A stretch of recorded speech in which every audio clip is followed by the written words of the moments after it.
Assalamualaikum warahmatullahi wabarakatuh. Bagaimana kabarnya hari ini anak-anakku semuanya kelas 5?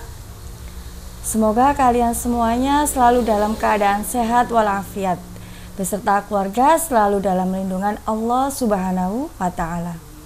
Baik anak-anak, kali ini ketemu lagi dengan Bu Ririn, masih tetap dalam pembelajaran daring, tapi kalian semuanya harus tetap semangat ya.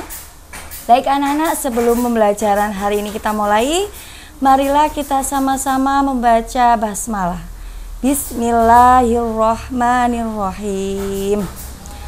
Baik anak-anak, hari ini kita akan belajar tema 7, subtema 1, muatan pembelajaran ilmu pengetahuan sosial. Nah, coba kalian perhatikan di sini. Ini gambar apa anak-anak? Betul sekali, gambar rempah-rempah ya. Apa gunanya rempah-rempah di sini?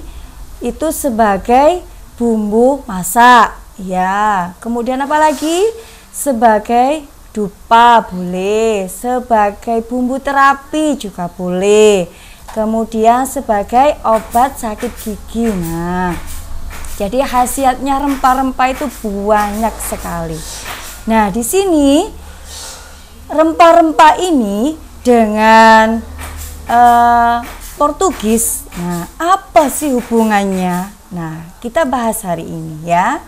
Jadi, latar belakang kedatangan bangsa Eropa di Indonesia itu yang pertama, yakni penjelajahan samudra yang dilakukan pada abad ke-15 menjadi salah satu alasan mengapa bangsa Eropa itu mendatangi negeri-negeri timur yang melimpah akan kekayaan alamnya. Nah, termasuk Indonesia. Nah, kita lanjut. Kemudian, tujuan utama penjajahan samudra itu satu, untuk mencapai kejayaan atau glory. Yang kedua, memiliki kekayaan atau gold ya. Yang ketiga, menyebarkan agama, gospel ya. Dan yang keempat, mencari rempah-rempah. Itu tujuan utama penjajahan samudra. Selanjutnya, yang pertama yang kita bahas penjajahan Portugis ya.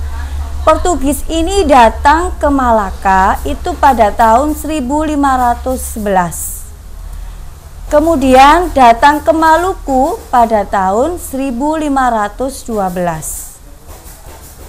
Awalnya Portugis berniat untuk berdagang. Namun selain berdagang, Portugis itu juga dapat sambutan yang baik dari kerajaan Ternate. Portugis membantu kerajaan Ternate dalam mendirikan benteng. Untuk apa? Untuk menghindari serangan dari kerajaan Tidore, yakni pada tahun 1522. Selanjutnya, Spanyol dan Portugis bersaing untuk menguasai perdagangan rempah-rempah di Maluku. Persaingan ini berakhir dan meninggalkan Maluku melalui perjanjian Saragossa, perjanjian Saragossa. Portugis memonopoli perdagangan tersebut dan ikut campur dalam urusan kerajaan. Pada tahun berapa? Pada tahun 1575, Portugis berhasil diusir oleh rakyat Maluku. Nah, itu tadi sedikit sejarah tentang penjajahan Portugis. Selanjutnya, untuk yang kedua, penjajahan di Spanyol. Ya, bangsa Spanyol ini datang ke Maluku pada tahun 1521. Dan tujuannya apa? Tujuan Spanyol ke Indonesia yaitu untuk perdagangan rempah-rempah. Ya, rakyat Maluku dan Spanyol saling bekerja sama untuk melawan Portugis. Kemudian pada tahun 1534 dibuatlah perjanjian Saragossa tadi antara Spanyol dan Portugis. Perjanjian itu berisi apa? Perjanjian itu berisi bahwa Spanyol mendapatkan wilayah Filipina, sedangkan Portugis tetap berada di Indonesia. Itu isi perjanjian Saragossa. Selanjutnya yang ketiga, yakni penjajahan Belanda. Ya, pada tanggal 27 Juni 1596 di Banten, pertama kali Belanda masuk ke Indonesia yang dipimpin oleh Cornelis de Houtman. Ya. Kemudian tujuan Belanda yakni untuk apa? Untuk menguasai Banten yang menjadi pusat rempah-rempah. Belanda membentuk VOC untuk memonopoli perdagangan rempah-rempah di Banten, yakni tahun 1602. Yang dipimpin siapa? Ya, ini dipimpin oleh Jan Pieterszoon Koen atau singkatannya biasanya JP Koen. Ya, itu penjajahan di Belanda. JP Koen ini menerapkan kebijakan politik untuk membatasi penanaman jumlah rempah-rempah serta pelayaran kapal untuk mengawasi perdagangan rempah-rempah tersebut. Jadi menerapkan kebijakan politik seperti itu. Selanjutnya, sikap VOC yang semena-mena ini mendapat perlawanan dari rakyat Indonesia. Akhirnya VOC mengalami kebangkrutan dan dibubarkan pada tanggal 31 Desember 1799. Mengapa bisa terjadi kebangkrutan? Nah, banyak sekali. Salah satunya di sini banyak sekali pegawai yang korupsi dan kurang terampil. Nah, itu salah satunya, ya. Selanjutnya kita akan membahas perlawanan bangsa Indonesia terhadap penjajah. Sikap semena-mena terhadap rakyat Indonesia, maka muncullah perlawanan di Aceh dan Maluku. Yang kita bahas di sini perlawanan di Aceh. Salah satunya tokoh pahlawannya di sini siapa yang tahu? Dari Aceh ada yang tahu ya? Sultan Ali Mughayat Shah salah satunya. Di sini bentuk perlawanannya melakukan serangan kepada Portugis di Pedir, Pasai, dan Aru pada tahun 1524. Dan hasil perlawanannya apa? Beliau berhasil mengusir Portugis di Pedir, Pasai, dan Aru.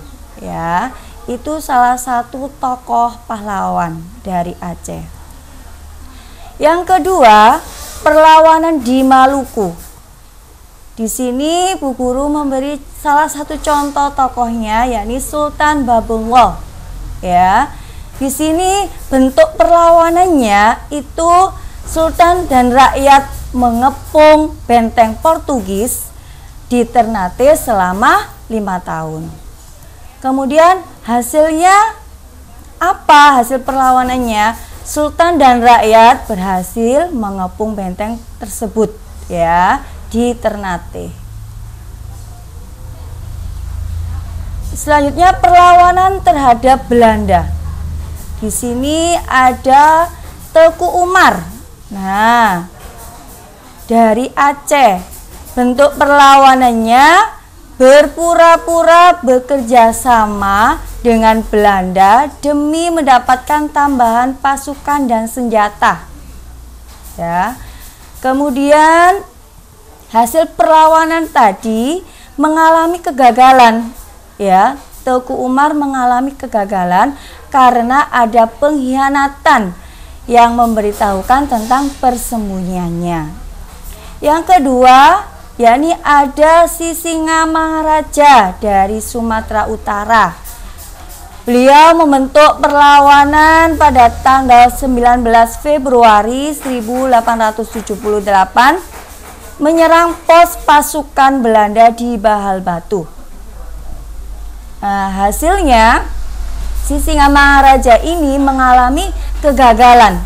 Beliau gugur dan seluruh wilayah Tapanuli dikuasai oleh Belanda. Selanjutnya di sini ada Sultan Agung Tirtayasa. Dari mana, Nak? Iya, dari Banten. Beliau membentuk perlawanan itu dengan hasil yang sangat terbuka ya, terbuka bagi VOC-nya. Kemudian yang ketiga, Tuanku Imam Bonjol. Dari mana, Nak? Iya, dari Sumatera Barat. Di sini bentuk perlawanannya memimpin kaum Padri dan kaum Adas ya, menahan serangan dari pasukan Belanda. Hasil perlawanan tersebut apa?